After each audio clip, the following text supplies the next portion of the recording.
There was a fire in '82, and then the building sat for 35 years abandoned with holes in the roof. It took us about a year to do the design and the restoration.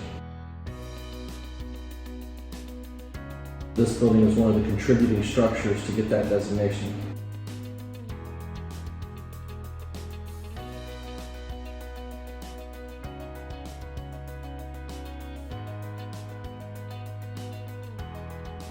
I believe strongly that we should save our old historic buildings, and this building tells a very significant piece of the history of downtown.